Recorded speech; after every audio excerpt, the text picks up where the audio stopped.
저에게 믿음의 정의는 지난 설교에서 나누었던 것처럼 첫 번째는 제가 하나님의 자녀라고 하는 사실을 깨닫고 믿고 그것을 누리는 것이다 라고 했습니다. 또 제가 믿음에 대해서 스스로 내리는 질문 중에 하나는 바로 믿음은 하나님의 사랑에 반응하는 것이다 라는 것입니다.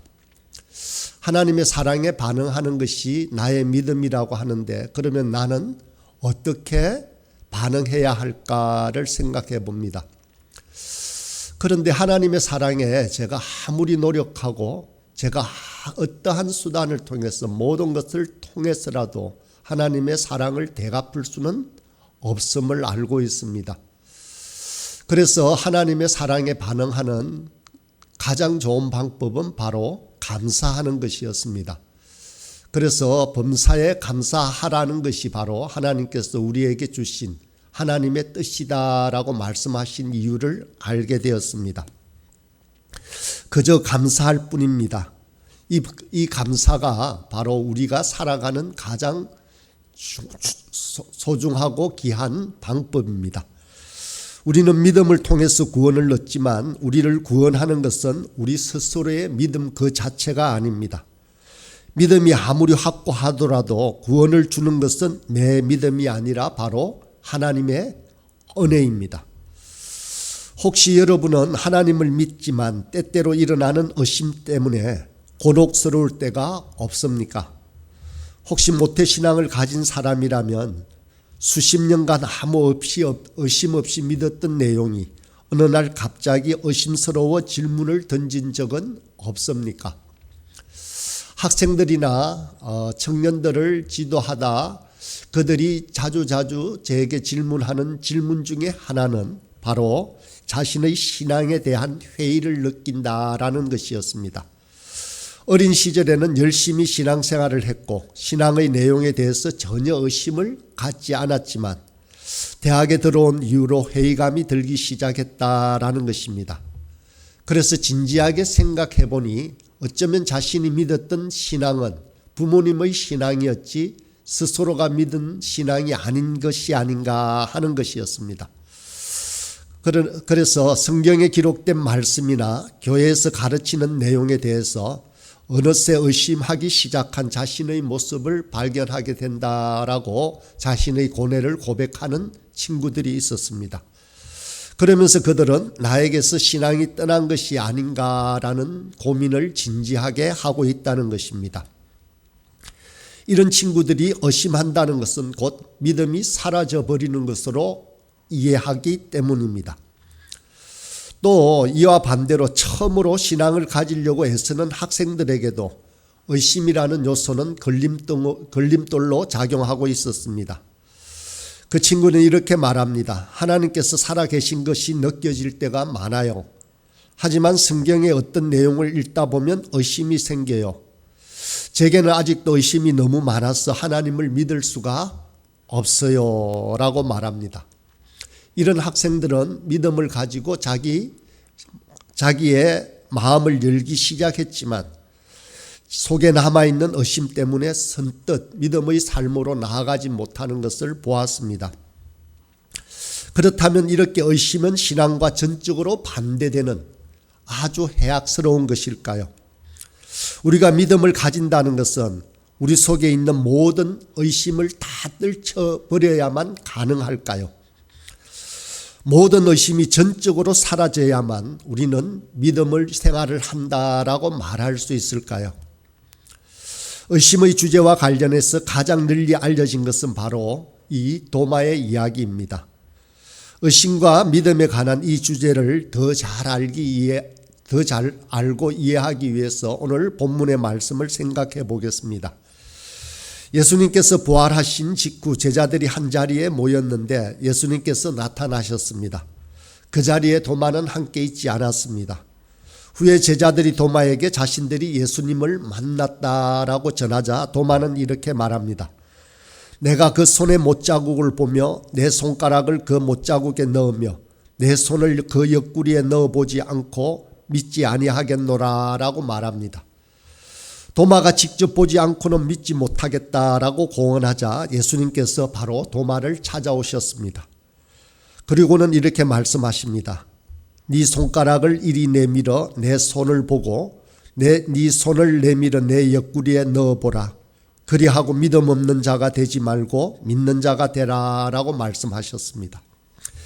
예수님을 직접 대면한 도마는 이전의 의심을 청산하고 다음과 같이 고백합니다. 나의 주시며 나의 하나님이시니이다. 이후에 이어지는 예수님의 말씀입니다. 너는 나를 본고로 믿느냐? 보지 못하고 믿는 자들은 복이 있다라고 말씀하십니다. 예수님은 도마에게 아무런 증거도 없이 맹목적으로 믿는 신앙을 강조하신 것일까요? 예수님께서 우리에게 요구하시는 믿음 또한 어떤 증거나 토대에도 기초하지 않고 맹목적으로 그저 빌고 믿는 것일까요? 먼저 예수님은 그저 주어지는 대로 아무 의심 없이 믿는 것이 가장 복되다라고 말씀하신 것은 결코 아닙니다.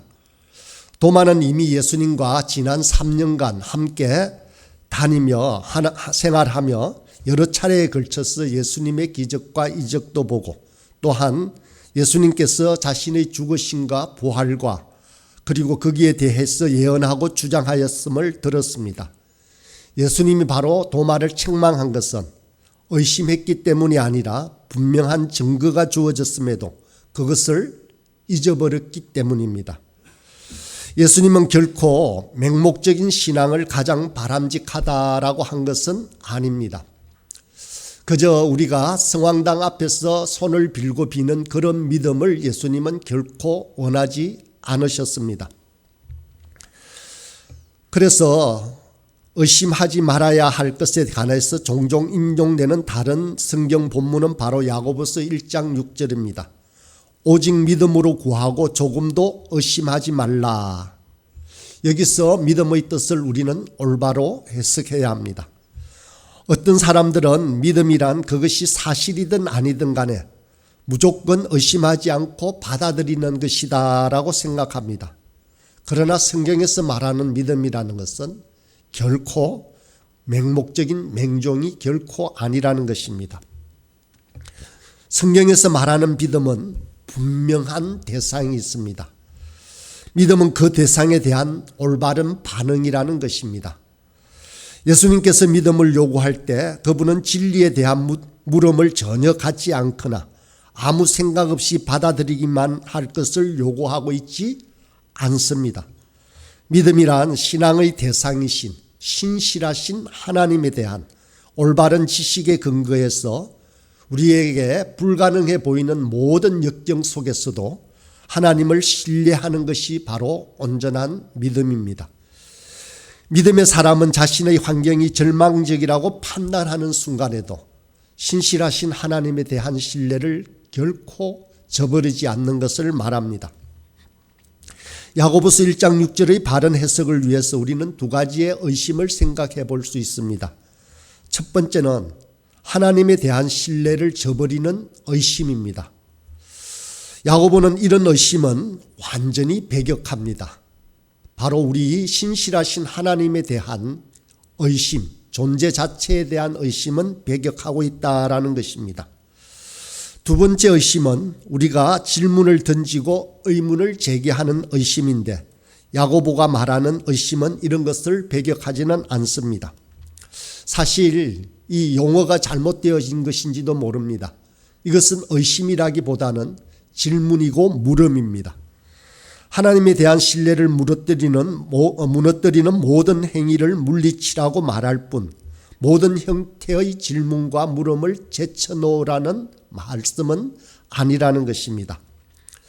성경은 이 두 번째 종류의 의심, 곧 다르게 말하면 우리가 쉽게 말하면 질문이나 성찰이라고 할 수 있습니다. 예를 들어 요한은 다 믿지 말고 시험하라라고 요한일서 4장 1절에서 말합니다. 이렇게 적혀 있습니다.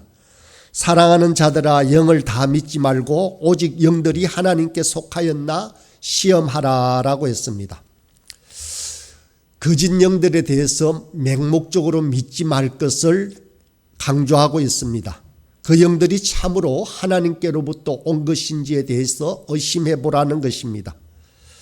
이 두 번째 차원의 의심은 믿음에 대해 반대되는 개념이라기보다는 참된 믿음으로 향하는 단계임을 우리는 알 수 있습니다. 하나님이 답변을 주실 때 언제나 우리 마음속에 먼저 질문과 물음을 불러일으키십니다. 역설적으로 표현해 보면 어떤 것에 대해서 의심이 생겼다라는 것은 그에 대한 진정한 관심이 촉발되었음을 의미합니다. 그 대상에 대해서 아무런 관심이 없다면 결코 이런 질문이나 의심이나 성찰이 생겨나지 않을 것입니다. 무언가에 대해서 의문을 품고 의심하게 된다는 것은 이미 그것이 내 의식 속에 영향을 끼치기 시작했다는 것입니다.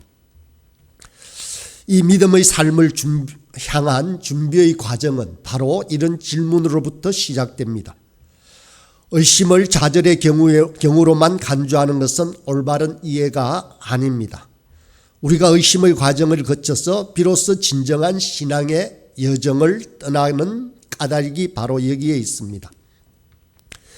어쩌면 이런 질문이나 의심은 평생에 걸쳐 일어나는 과정입니다. 우리는 의심의 강을 건너 하나님에 대한 최초의 신뢰를 고백하는 때가 있는데 이것은 바로 회심이라고 합니다. 첫 번째 우리가 하나님을 받아들일 때의 이 회심은 하나님의 존재에 대한 의심을 완전히 벗어버리는 것입니다. 우리는 이 최초의 회심 사건을 거쳐서 신앙의 여정에 들었습니다. 그러나 이 회심 이후에 아무런 의심이나 질문이 일어나지 않는다는 것은 아닙니다. 우리가 거듭나는 것은 기적과도 같은 일이지만 참된 그리스도인으로 점차 자라가고 성장하는 것은 우리 일생의 과제입니다. 믿으면 모든 의심이 화창한 봄날에 눈송이 녹듯 버릴 것이라고 성경에서는 항상 그렇다고 말씀하고 있지는 않습니다. 성경에 보면 하나님께 부르심을 받았을 때 곧바로 응답하는 사람이 있는가 하면 하나님의 부르심에 대해 회의 가운데 주저하는 사람도 있습니다. 이사야는 하나님의 부르심에 음성이 끝나기도 전에 바로 내가 여기 있나이다 나를 보내소서라고 대답합니다. 반면에 모세는 하나님의 부르심에 대해 의심과 회의 가운데 자꾸만 뒤로 물러납니다. 그러면서 묻습니다. 내가 누구간데 바로에게 가며 이스라엘 자손을 애굽에서 인도하여 내리까라고 묻고 또 묻습니다.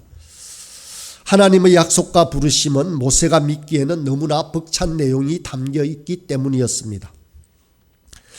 모세에게 의심과 질문이 시작되어지는데 여기에서 이 모세와 하나님의 사이에 질의와 응답의 시간이 계속되는 것을 우리는 출애굽기에서 볼 수 있습니다. 이것은 모세가 평생에 걸쳐 일구어 나갈 하나님에 대한 더 큰 신뢰와 더 큰 확신의 출발점이기도 했습니다. 다시 도마의 이야기로 돌아가 보겠습니다. 우리는 의심에 관한 두 가지 교훈을 얻을 수 있습니다. 도마의 태도를 통해서 우리의 삶의 정직함을 알 수 있습니다. 첫 번째가 바로 도마에게 있는 지적인 정직함입니다. 도마가 더 깊은 경지의 믿음 단계로 나아갈 수 있었던 것은 스스로 이해하지 못한 것을 이해한 듯 가장하지 않았기 때문입니다. 도마에게는 타협하지 않는 정직성이 있었다는 것입니다. 주님은 그런 도마의 정직성에 신실하게 응답해 주셨습니다. 도마는 이해하지 못하는 것이 있을 때마다 손을 들고 선생님 질문이 있습니다. 저는 아직 이해할 수가 없습니다. 조금 더 설명해 주시겠습니까? 라고 손을 들고 말할 수 있는 학생이었습니다. 예수님께서는 도마가 의심 상태에서 일평생 머물기를 원치 않으셨던 것과 마찬가지로 그가 자신의 상태를 늘 속이는 가운데 사는 것 또한 원치 않으셨습니다. 예수님께서는 도마에게 있는 의심의 순간이 그가 앞으로 맞이하게 될 더 큰 믿음의 삶으로 향하게 되는 계기가 되기를 바라셨습니다. 의심하는 가운데 자신의 의심조차 받아주시는 주님을 만날 때 도마는 이제 보지 않고도 믿는 자가 되는 단계로 나아갈 수 있었던 것입니다. 두 번째로 우리는 도마로부터 용기 있는 결단을 배울 수 있습니다. 자신을 향한 주님의 음성을 듣고 자신 안에 일어나는 내적인 확신에 대해서 직면했을 때 도마는 과감하게 나의 주시며 나의 하나님이라고 고백하는 용기가 있었습니다. 도마는 자신의 결단을 무작정 미루기만 하는 사람이 아니었습니다. 또한 도마는 그 도마의 의심이 정직하고 분명했던 것처럼 그 믿음 또한 정직하고 분명했습니다. 도마의 의심은 믿음으로 향하는 길목에 놓인 것이었습니다. 참으로 믿기 위해서 질문하고 의심한 것이었습니다. 진지한 의심을 거친 도마의 믿음은 이전의 믿음과는 완전히 다른 것이었습니다. 아무런 의심이나 생각 없이 습관적으로 신앙 고백을 하는 것이 아니었습니다. 그는 정말 감격 속에서 하나님 신앙을 고백하는 그러한 참믿음의 사람이 되었습니다. 진실하게 의심한 사람이 확신에 이를 때 그 사람은 아무 생각 없이 믿는 사람과는 사람이 절대로 이룰 수 없는 그 경지에 이르게 됩니다. 마지막으로 우리는 믿음에 관한 한 가지 오해를 살펴볼 수 있습니다. 어떤 사람이 나는 구원받기에 충분한 믿음이 없어서 구원받지 못할 것이다 라고 생각한다면 그것은 믿음과 구원에 관한 오해에서 발생한 것입니다. 우리의 구원이 의심 없는 믿음에 기초하고 있지 않음을 기억해야 합니다. 도덕적으로 선한 삶을 살 수 없음에도 하나님은 우리에게 은혜를 베풀어 주셨습니다. 그러며 우리에게 구원을 허락하셨습니다. 우리는 믿음을 통해서 구원을 얻지만 우리를 구원하는 것은 우리 스스로의 노력이나 우리의 믿음이 아닙니다. 믿음이 아무리 확고하더라도 구원을 주는 것은 내 믿음이 아니라 바로 하나님의 은혜입니다. 내 믿음을 내 구원의 원인으로 간주한다면 믿음 또한 우리의 공로가 되고 말 것입니다. 중요한 것은 우리 믿음의 양이 아니라 하나님 은혜 앞에 바로 서는 정직함에 있습니다. 그런 점에서 우리 부활소망교회는 설교와 나눔을 통해서 이런저런 많은 질문을 스스로에게 던지게 됩니다. 나눔을 통해서 다른 사람들의 간증을 들으면서 묵상하는 시간이 많아집니다. 그래서 해결되지 않는 질문들 또한 많아지고 그러한 것들을 나누게 되고 스스럼 없이 정직하게 내어놓게 됩니다. 모든 의심은 다 잘못된 것일까요? 그렇지 않습니다. 어떤 의심은 믿음을 향한 길목에서 살아있는 믿음으로 우리를 인도합니다. 모든 의심이 사라졌을 때야 비로소 믿음이 시작되는 것 또한 아닙니다. 하나님은 의심하는 사람을 이해하실 뿐만 아니라 많은 경우 우리가 겪는 의심의 순간, 질문과 성찰의 순간에 안타까운 마음으로 함께 참여하십니다. 예수님께서도 하나님을 향해 어찌 이러십니까? 라고 질문하기도 하셨습니다. 물론 차원이 다른 질문이지만 나의 하나님, 나의 하나님, 어찌하여 나를 버리셨나이까? 라고 울부짖으실 때가 있었습니다. 우리 믿음의 삶은 의심을 전혀 갖지 않는 목석과도 같은 삶이 결코 아닙니다. 우리는 끊임없이 주님께 묻고 질문하고 답을 얻고 감격하는 삶입니다. 진정한 신앙은 모든 회의 속에서도 그런 의심과 회의가 있음에도 불구하고 하나님 앞에 진실하게 나아가는 것입니다. 우리의 의심을 포함하여 높음이나 깊음이나 다른 아무 피조물이라도 우리를 우리 주 그리스도 예수 안에 있는 하나님의 사랑에서 끊을 수 없으리라는 약속을 붙잡고 하나님과 함께하는 것이 참된 믿음이라는 것입니다. 이 믿음 붙잡고 오늘 아침에도 함께 기도하며 나아가도록 하겠습니다.